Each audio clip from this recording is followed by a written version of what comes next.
back again with another book review. I apologise this time if I sound a little bit stuffy, maybe. I've had a bit of a cold, which has been ongoing for nearly a week now, so I'm kind of hoping I'm getting to the end of it, but I'm still sounding a bit punged up, I think. Still very much sneezing and stuff this morning, so not great. But anyway, books. So this time I've got a fiction book for you. Um, I started reading it after watching the TV series, which was on Netflix. Um, the book that I started reading was My Mad Fat Diary by Ray Earl. So it's fiction. I can't actually remember if I finished the TV series. You know why? Because when I watched it, I tend to watch things on Netflix a bit slowly if I'm just watching them by myself. And I think I only had like 2 episodes left or something to watch. But then I think it was that series that Netflix actually took it off just as I was nearly finished. I'm pretty sure it was this one. Anyway, I'm kind of diverting a little bit. So yeah, My Mad Fat Diary. I really enjoyed the Netflix series, what I saw of it, which was most of it. It was funny and sweet. Um, the the book and the program, it's about a character called Ray, who is fat, but also she has mental health issues. And in the book version, it's written and you read it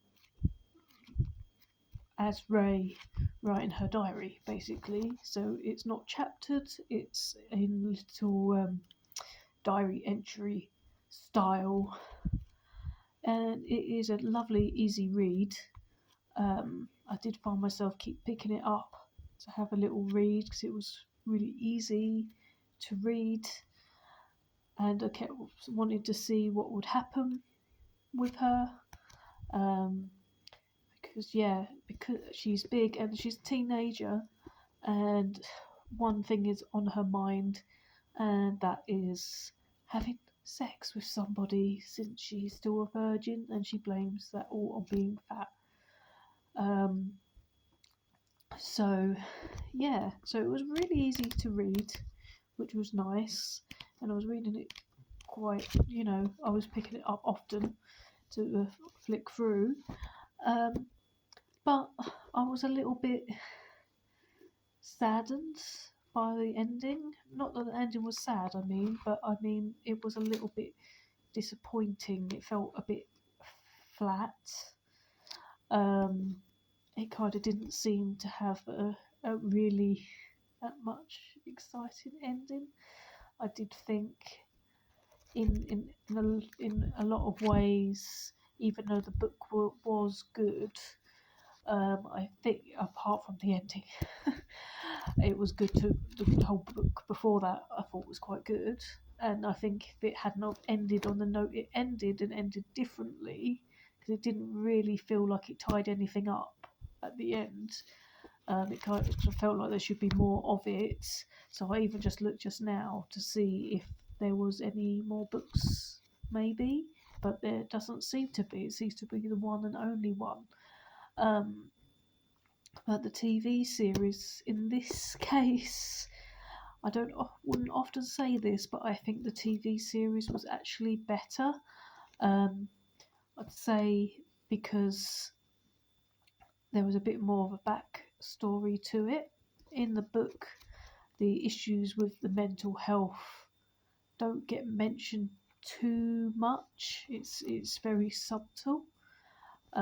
In the series, it kind of goes more in depth about what the incident was that she refers to in here in the book, and kind of explains a bit more about the mental health issues. And there's lots of other stuff that happens in the series that doesn't happen in the book. they may have added it, I suppose, to make it into a TV series. So yeah, I was a little bit. I think to be honest, even if I hadn't watched the TV series, I would have kind of felt like I wanted to read more. So it was a shame in that respect because the rest of the book, it was lovely, easy read. In places, it was quite funny, but yeah, the ending was a little bit flat. So I wouldn't give this 5 out of 5. Put it that way. I'd probably give it like 3.5 out of 5. So this was my Mad Fat Diary. I think it's probably aimed at a teenage audience, to be fair. But even still, like I say, I think in this case, I would personally recommend watching the series rather than reading the book. Sorry. So yeah, so that's my review of my Mad Fat Diary, and I'll be back again soon with another fiction book I've got to read next, which is interestingly a fiction book from the comedian Joe Brand. So that'll be interesting to see how that goes. So I will see you soon on the next one once I've read it. Okay, so yeah, check it out, and I'll see you soon.